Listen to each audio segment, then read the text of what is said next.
Hello, it's lovely to meet you. My name is Jill Ward and I'm a registered member of the BACP, the British Association of Counsellors and Psychotherapists. And on the website we have a link so you can look at what that is. You can look at the code of ethics that we work by and how BACP regulate all the counsellors and psychotherapists. A little bit about myself. I've always believed in education. I've been a lecturer for 15 years and I've gone to do various degrees in order to be able to do the counselling and psychotherapy. I'm always still in learning. I believe in lifelong learning. If there's something I can learn in order for me to be a better counsellor and a better psychotherapist to help you, well then that's what I will do. If someone comes into my room that I could have not been as familiar with, I'll always research and learn to ensure that we've got the best way possible of helping you. All my work is regulated by a supervisor. That supervisor is highly trained. She's a moderator that goes around different colleges checking the education. She also works with trauma and she's also works very spiritually as well. So she's a really good supervisor that monitors anything that I do to ensure my safety when working with people. As well as my education, I've also had a lot of experiential learning. I've also had my own counselling. I always still go to counselling when I need it. And I'll always have that journey of how to heal and how I've healed. And many people, when they've sat with me, whilst I don't tell you and say, oh, I've had this and I've been through this and I've been through that, people just have a sense of knowing that I get it and that I understand. And I think that's really important, is that when you're sitting alongside somebody, you know that I've been there and I'm not going to judge you. I'm not going to feel this and that. But I've also got that education that matches the experience, the empathy, the sense of knowing with the knowledge that's needed to get you to where we need to be. I've really thoroughly enjoyed counselling. It's always been something I've enjoyed. My very nature, ever since I've been little, has always been enjoyed sitting, listening to people, helping them. I've always enjoyed that. I've always got on a bus and come off with a best friend. Everyone's always found me friendly and approachable. I've worked in the people business ever since I was 14 years old and I'm in my 40s now. So the people business has always been a great love. And more as the years have gone on, the thing I love most is to work with people and their emotions and helping them to feel okay, feel that peace and that calmness, that when we're in a psychologically not good space, we kind of lose that peace, we lose that calm. And my love is to help you to find that again.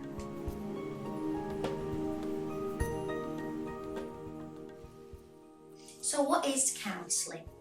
There are many different therapies out there of all different levels. The roots of my training is person-centred counselling. What that means is I look at you as a person. So the first session would be about meeting each other and getting to know you as a person, getting to know what's taking place for you individually. Yes, I have a very much an assessment mind. I blend lots of different therapies, lots of different techniques together to get to where we need to be. Well, the root of what I'll be doing is looking at you as an individual, listening to you as an individual. Everybody's journey is different. And just because one person went through grief doesn't mean to say it's the same as you're experiencing. One person's OCD doesn't mean it's what you're experiencing. One person's trauma isn't what you're experiencing, etc., etc. So the first thing we do, as I said, is we sit and we chat. We get to know each other and we look at how we can move forward and what is the right techniques for you as an individual.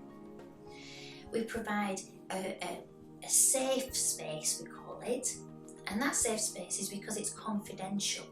There are some things like terrorism and other things that we can talk about that we would have to go out of the room, and I'd say to you, I need to now take that out of the room, but everything else will be confidential. Nobody would even know that you're coming to this building. It's not, if someone said to me, does such a body come to you? I wouldn't be able to talk about that. I wouldn't be able to talk about anything you've said. The only person who hears what you've discussed with me is my supervisor, and that's in order to keep us both safe and to ensure that we're doing the best for you. It's an environment where we are empathic but also challenging and honest, and it's getting that right balance. Nobody wants someone who just, oh, poor you, poor you. Empathy is about getting it, knowing what you're going through. However, also challenging and helping and supporting and helping us to work forward and to get into a space that you want to be into. So whilst we're going to not judge, we're going to be empathic, we will challenge and we will be honest. How long someone has for counselling is really dependent on the person. For some people, just 3 sessions has been enough, just to know that what's happening is normal, it's okay, this is what we need to do, this is where we're going, and that's fine. For other people, they have numerous amounts of counselling, and that's what's right for them. So we can't really always say you need 6 or you need 10 sessions or you need 12 sessions. Each session will be an hour from the moment we start talking to the minute we finish talking. And some people feel it's right to come once a week, some people come every fortnight, and then what we'll do is work towards an ending. So we will talk about how we're going to go on from here, how we're going to prevent relapse, how we're going to look after ourselves without counselling, and work towards that really positive ending. Of course, there might be questions and things that you have about counselling for yourself that you may want to ring me, and on the website is all my contact details, and you're more than welcome to contact me with anything that you're unsure of or anything you're thinking, oh, I'm not sure, well, can she help with this, can she help with that, will this do, will that do? Any question is welcome. So do feel free to get in touch and we can discuss more on a one-to-one basis what counselling would be for you.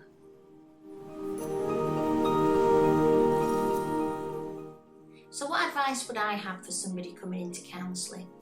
I'd advise you to realise that what you're coming into is a safe space, and you're meeting with somebody, and this is my job. I'm not your friend, I'm not your family.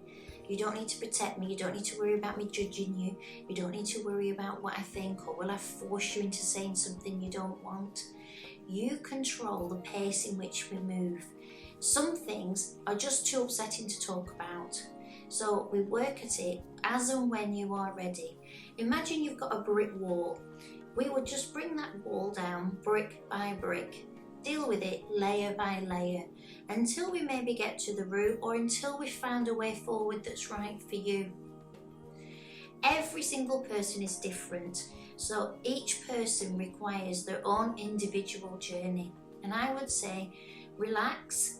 You're not the first person who's been in this sort of psychological space. You won't be the last person. But when we're in it, it can feel really frightening and it can feel really worrying. But knowing that you come in and you're going to get that help and that support can make all the difference. Once I meet with you, if there's something that I feel we need a specialist or we need some other help, we can talk about that and we can look into that. But always remember, this is your journey. It's a safe space, it's a welcoming space, a non-judgmental space, and a space where we'll just go bit by bit as you are ready.